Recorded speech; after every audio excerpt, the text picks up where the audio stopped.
As Karen mentioned, I'm Anish Neupane. I work for ESRD, and my role in this is that I'm working on two projects. One is a wetland implementation that has wetland offsets replacement component, and also on a larger sort of provincial.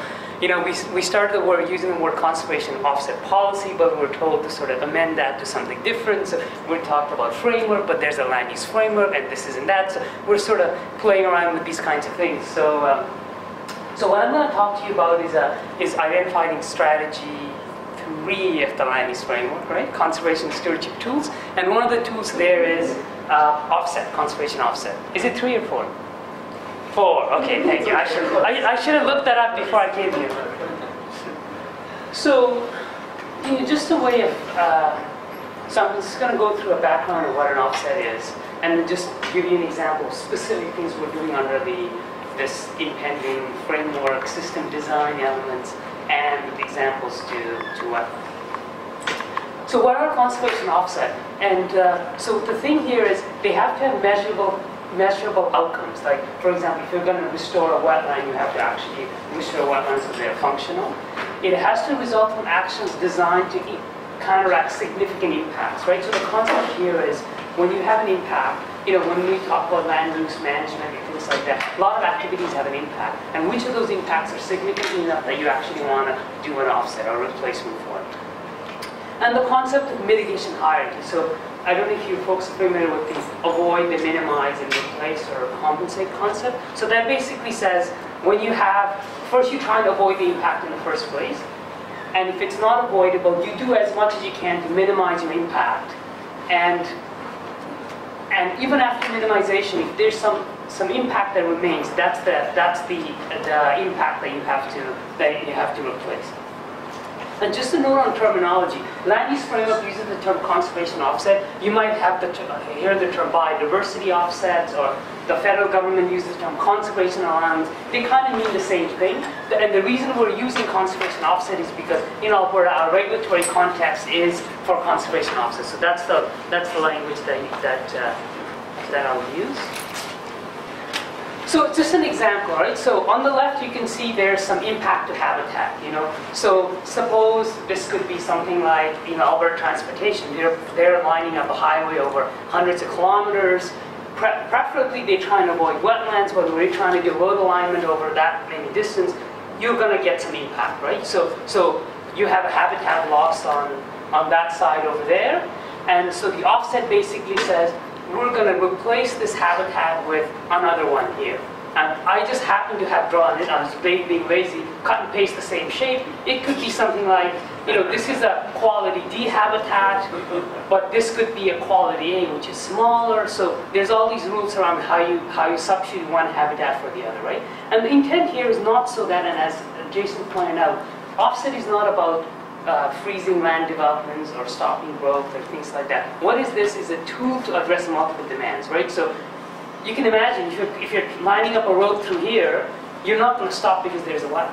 It's not possible, right? Or there might be a school you're going to have to build, or a hospital, or someone's subdivisions. Those are the things that sort of have impact. So what this is saying is, if you have to do this, what are the things that you can do to meet your environmental objective, right? So you've taken out some habitat here. Can you replace habitat somewhere else where it makes sense so that you have the same sort of no loss overall? And this allows some flexibility in how those demands are met, right? So we can't, like I say, you can't always stop a road from going through, or a hospital being built, or a school being built. What are the ways that we can sort of allow for that development while also maintaining some environmental conditions? So what is the context behind that? Well, the context, it says in Strategy 4 that we'll develop some conservation stewardship tools, and there's a bunch of things under there, one of which is an offset.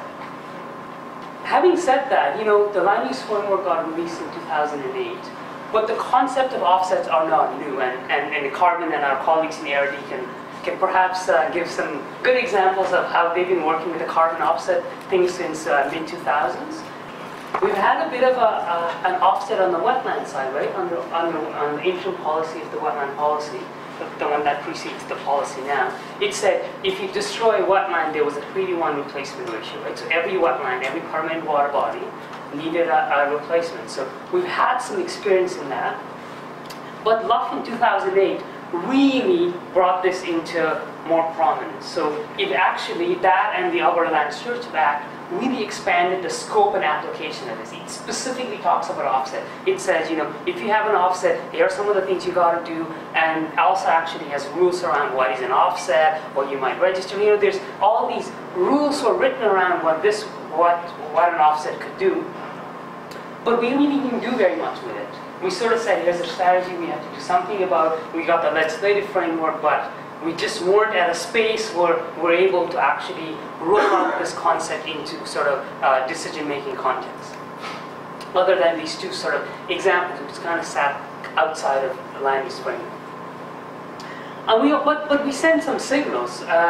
You know, shortly thereafter, I think it was about 2010, yeah, something like that. Our minister at that time, Minister Knight, sort of sent a letter to some of the conservation groups saying, you know, if you have projects that meet these sort of criteria, they are a good thing to do. They are kind of like an offset, right? So we sent that thing, but it wasn't quite enough to our statutory decision makers, right? Because our statutory decision makers are bound by things that are in the statutes, and certain specific directions have to be given to them to say, yes, you had an offset, here's what you got to do. So this wasn't quite enough, we're finding. And we also had sent the, you know, we are right now sort of encouraging or working on the Southeast pilot with the ARDs leading that with multi-stakeholder process to think about, you know, native grassland habitat and other species. So we've sent these signals, but we have yet to sort of pull the trigger, as it were, to say offsets are required, this is what you got to do, right? So these are sort of like, you know, we're doing some learnings, but we got to move on that a bit. And lastly, about last year, or maybe year before that, there was the joint review panel decision on the Jack Pine mine expansion from Shell, and they made a pretty pointy recommendations to GOA about offsets. So the sum of it was, because these impacts are so significant, you have to have an offset to mitigate that impact, notwithstanding any reclamation activities that might happen in the future, right? So these sort of are bringing to a head some idea that GOA needs to move on this front, and also give sort of teeth to the intent in the land use framework and else. So where are we now? So with that context, what GOA did was we struck a project team, you know, land use secretary, the BSRD in 2013 to draft this, you know, I put the word framework in quotations. We had to, Anthony's smiling because we had the word policy there, but we got sort of given direction that policy wasn't the right word. We needed to come up with something. So, you know, I think the wording we're using is system design elements, and we'll sort of go through that, what I mean by that. So, and what this is trying to do is outlines where and how offsets fit within regulatory context, right? Because offset is one tool in a broader suite of environmental management sort of approach. So you have to know where it fits into that.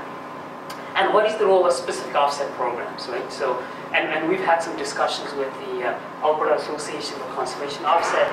These are the main stakeholder groups on this topic. You know, you have a multi-stakeholder representation. Basically, who's who in the zoo is in there, right? We got Pembina's to Shell, so we pretty much get a good cross-section of people there. So, very simple schematic. Where this is sitting at is, so we're developing this stuff up here, which provides the overarching principle and common system design elements, right? And underneath them reside specific offset programs. And these have specific requirements. So for wetland, for example, right?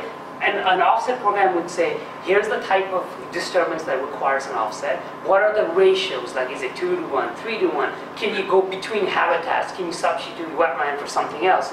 So these don't reside up here, because when we did sort of a little review with our own folks and others, we realized that embedding these kinds of specificity into the overall framework is not a good idea, right? Because each media, like these are media essentially, are very specific to the problems they're trying to address, and lifting this up here would constrain these things. So rather than embed them here, we've sort of said, when these offset programs are developed, they will have to decide those for themselves. So right now we got our wetland offset program under development as part of wetland policy implementation. There might be other habitat programs, you know, in there. You know, we've sort of have some of the pilots on the southeast things where they talk about protocols and what things you have to do, right? And then others might be developed in the future, right? So we're really sort of enabling this stuff up here to say offsets are a good idea. We accept offsets as a provincial resource to meet provincial resource management objective. So that kind of gives our decision makers that if I want to have an offset, I better get on this stuff, right? So that's what this framework provides. And the wetland offset program is the first delivery of an offset program under the framework. So what are those principles that I talked about? The first principle is integration, right? Every offset program that's being rolled out, it must be aligned with resource management objectives. So we don't want, so for example, if you look at a region, it's about, about wetland habitat. Well, we don't want to go up and, destroy like caribou habitat to make a wetland habitat, right? So you really have to put that offset in the context of what are the resource management objectives. You can't really, or one shouldn't, or if you're going to trade off those two things, one should be very deliberate about how you trade them off. So that's integration. Transparency. We got a lot of heat from the Auditor General about, on the carbon offset things as well, and even on the current wetland replacement program about, when you acquire these, they should be transparent to the public, right? People should be able to say, here's X units of habitat that were gone, and here's X, Y unit of habitat that were replaced, right? So that level of transparency and oversight. So every offset program should have that built into it when they're rolled out. Place space. Offsets reflect management outcome and priority. So this is really tying into regional planning process. I mean, we tried to inject some of this into the wetland policy process, but the wetland policy was already on its way, and the land use framework, regional planning was on its way at the same time, so we weren't able to integrate as much as we'd like. But what this basically says is, if there are areas in the regional plans that talk about certain activities, certain valued components, for example, and they might be triggered for offset, right? So for Central Parkland, you could say any disturbance of Central Parkland habitat requires an offset, right? So we need to get those things from these regional plans so that regularly get those. And the continuous improvement, obviously, these kinds of concepts are built into our regional plans, so like 5-year review, 10-year review. As new information becomes available, we might want to update the framework. We might want to add more principles. We might want to take out some principles, right? So this sort of allows for that flexibility. Cost effective. This is really key in terms of managing development pressures and growth. This basically says, what are some of the options that one can meet the resource management objectives in a cost-effective way, right? So if you have a development activity in an area, and we say, well, you can't develop there, that might be very costly. Whereas if we say, you can develop here, but there's an alternative for you to replace that habitat somewhere else, that might allow people flexibility in how sort of land use decisions are made. And ultimately, where this is sort of heading is, if you think about the biodiversity frameworks and other things, once those thresholds are set, and people are sort of operating under those thresholds, it allows the proponents flexibility on how to stay within that. I'm going to use the word cap and trade as in comments, right? So if you're going to stay within the cap, what are some of the tools to stay within the cap without triggering the threshold, right? So what this offset things is trying to do is set us up for deploying some tools to meet those larger resource management outcomes.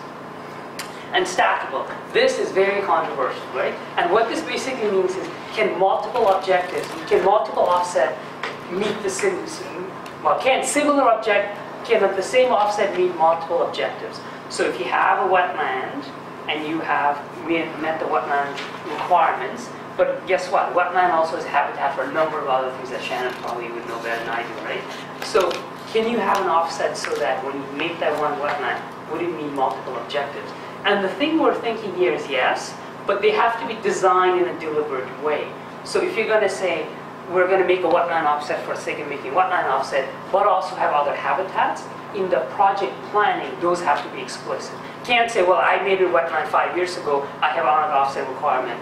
Guess what, I found 2 critters over there, so I should be able to count for that, right? That's not where we're going. We're talking about a deliberate project design to meet larger conservation outcomes. And the literature kind of talks about, if you package things together, you get a better outcome than having one habitat there, the other habitat there, another habitat over there. So this is really speaking to large-scale conservation outcomes, meeting multiple things so that you have a better outcome overall.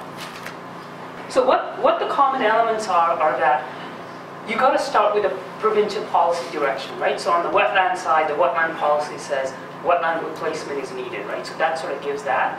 And then there's the management objectives. Well, there it is all impacts of permanent water bodies, right? Like whether you've got a 0.2 hectare or 1 hectare, those impacts have to be replaced, that's specified.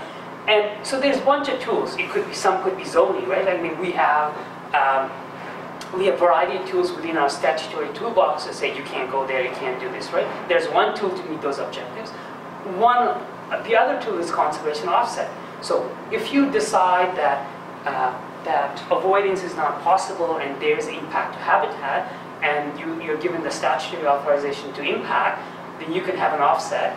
And the offset program coordinator sort of says, well, how are you going to make that offset? These are the rules, right? And our colleague here, Paul from ARD, can tell you about all the quantification protocols for carbon offset and potentially some of the grief that he's gone through in trying to work with that stuff. So what this says is, you have to have some rules to make an offset, because what we want is, we don't want people to say, well, guess what, I put a fence over there, here's my offset. We want to know what are the rules around how you make the fence, right? Because this is about ensuring regulatory integrity and quality.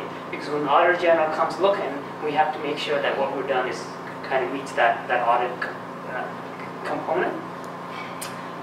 And you know, a proponent can either make its own offset, or you could have third-party delivery, like a carbon offset is a good example, where you have aggregators going out and sort of assembling these carbon offset protocols and packaging up, and a shell or antenna might say, I need 20 units of some credits, while aggregate delivers them, and it's sort of registered in our offset public registry, right? So right now for carbon offsets, we have the Alberta Emission Offset Registry managed by third parties. So this is sort of demonstrating the transparency of our offset program. So with the wetland example, we got the wetland policy, as I mentioned. We have the outcome and the approach, and the management objective is sort of defined within the policy, right? You might be familiar with the ratios of 8:1 to 1:1, depending on what value classes there are. And specification of obligation. This is kind of picking up on what Jason talked about, is that, although this isn't tied to regional plans now, in the future, if the regional plan were to say, these are important, the trigger to actually do something is within the Water Act, right? So what the regional plan does, it sets the overall objectives for the region, but it's implemented through relevant statutes, right? Because our decision makers are obliged under the regional plan to consider the elements of the regional plan. So it would be saying, well, you need a wetland offset as a condition of an approval for a wetland impact. And there are a couple of compliance options. You get an offset. You can either do an offset yourself or by a third party, like in the carbon world, or you can pay in lieu. So the payments are collected into a fund that gets allocated to do replacement activity. Kind of similar to following the carbon model. And we have a program coordinator to oversee that. The offset protocols are under development now. Spring 2015 is where we're thinking they'll be finalized. And some of the options around how we might house that registry. One option is to sort of piggyback onto the climate change emission registry. And so these are the design characteristics. What's an impact? You got to define what is the impact to be offset, right? So that's kind of pretty key. So every offset program that is going to develop has to think about these things. Baseline, this is a big one, right? What counts as additional, especially on private land? There's a raging debate about is making existing stuff from disappearing additional or not. Some people argue yes it is, some people say no, but anyway, so that's sort of a program. We'll have to think about that. What's the equivalency relationship? Can you substitute habitat between one for the other? And what are the temporal scale, right? So what we're saying is, if you have an offset for if you have impact for 20 years, your offset should match the duration impact. So those kinds of concepts need to be sort of thought about. So what the framework's going to do is compel each offset program to think about these things as they develop the program. So there's some consistency as these things are rolled.